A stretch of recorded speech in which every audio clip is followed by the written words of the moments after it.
A paz do Senhor, meus irmãos, amém? Em nome de Jesus, estamos aqui para mais uma porção do maná, o nosso devocional, aquela porção que o Senhor tem. Pequenas porções, mas que nos alimentam a cada dia, a cada momento.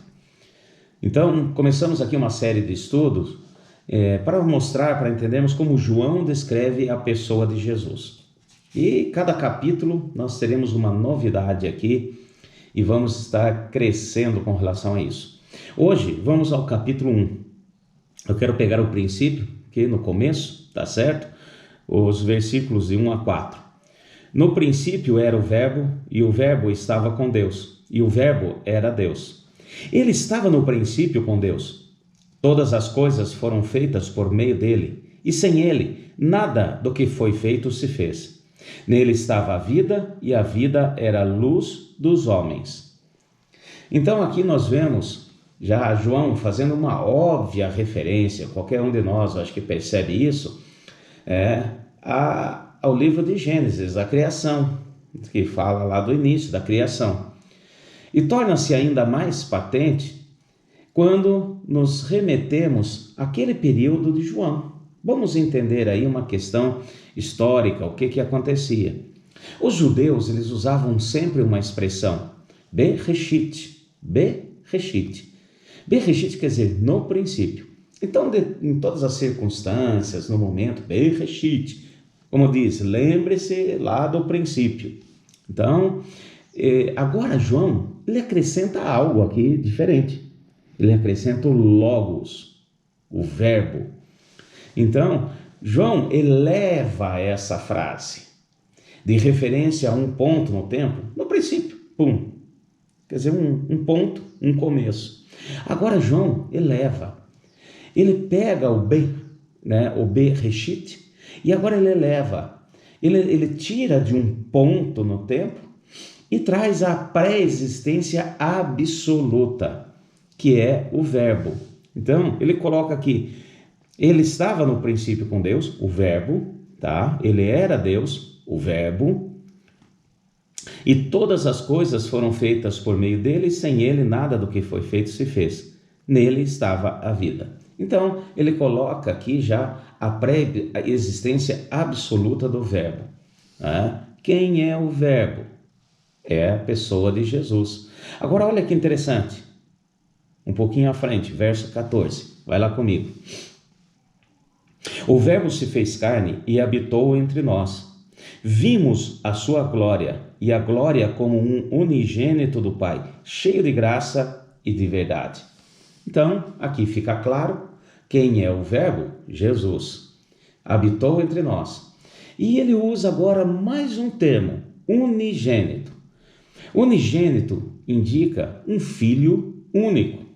Cristo é o único que participa desde a eternidade passada de toda a natureza de Deus, porque ele é Deus. Nós vemos na palavra que, por exemplo, em Colossenses 1,15 e também vemos no livro de Corinto, nós vemos que Jesus, ele deixou de ser unigênito de Deus para ser primogênito de Deus. Porque ele fez um sacrifício em nosso favor e nós fomos adotados, enxertados também como filhos de Deus. Então, interessante. Ele é filho de Deus. E esse é o primeiro ponto para nós. Jesus é filho de Deus. Jesus tinha duas naturezas. Duas naturezas. Ele tem a natureza humana e a natureza divina, simultaneamente com ele. Duas naturezas. O pecado entrou no mundo por um homem. Como diz a palavra, o primeiro Adão. E também por um homem deveria sair. E como deveria acontecer? Pois homem nenhum conseguiria vencer essa adesão, esse apego ao pecado. Por isso, o próprio Deus se fez homem para vir aqui como veio e está vivo. Mas veio para quê? Para executar. Por isso, ele tem duas naturezas. Executar o quê, pastor? Executar o preço, pagar o preço dos nossos pecados. Eu vou pegar aqui um exemplo para que a gente possa entender as próximas falas de João, tá certo? Eu vou pegar aqui, dar um exemplo. Vamos pôr a minha Bíblia de lado para a gente entender. Eu tenho aqui, eu estava pensando ontem, eu tenho nesse potinho, né, um potinho de pecados. Vou pôr aqui.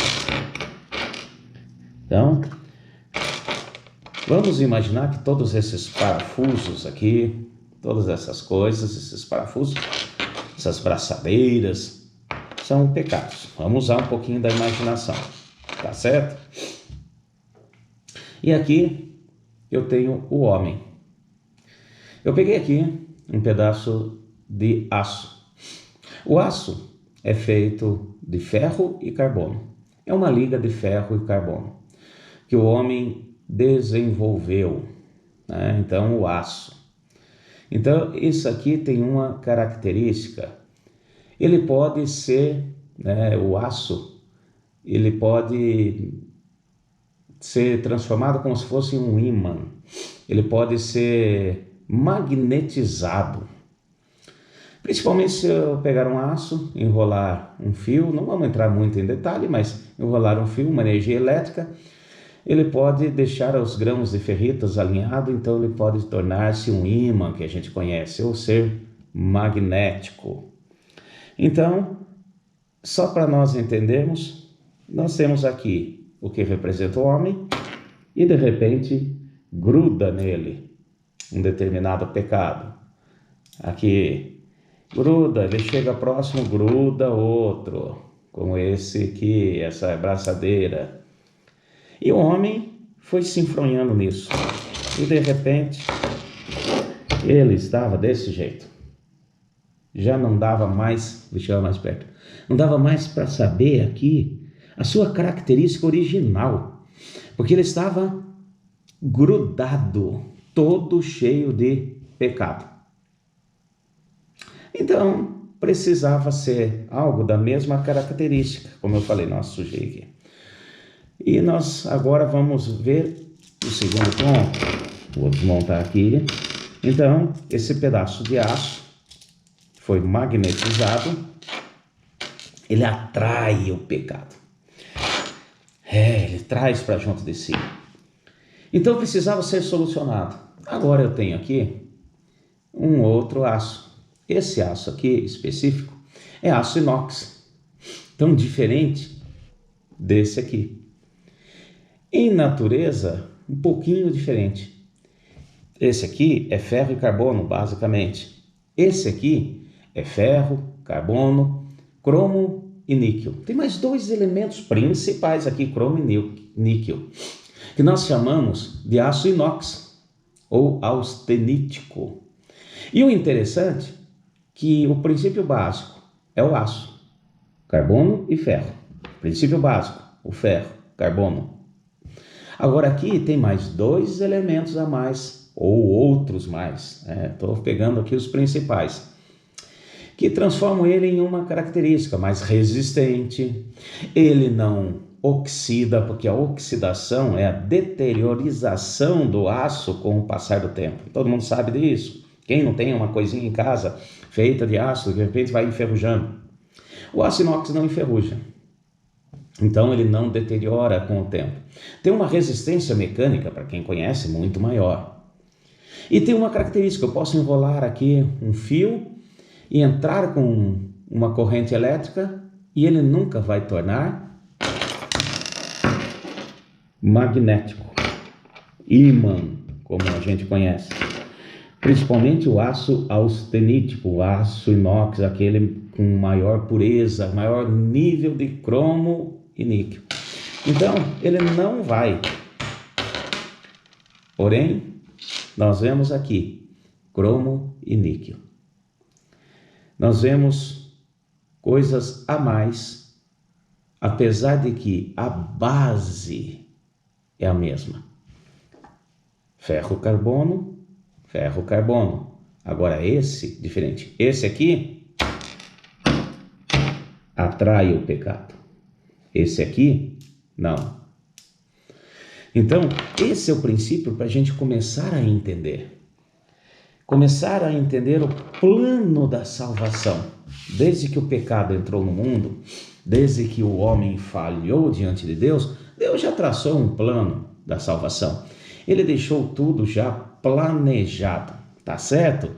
Então vamos dar continuidade aqui à palavra do Senhor.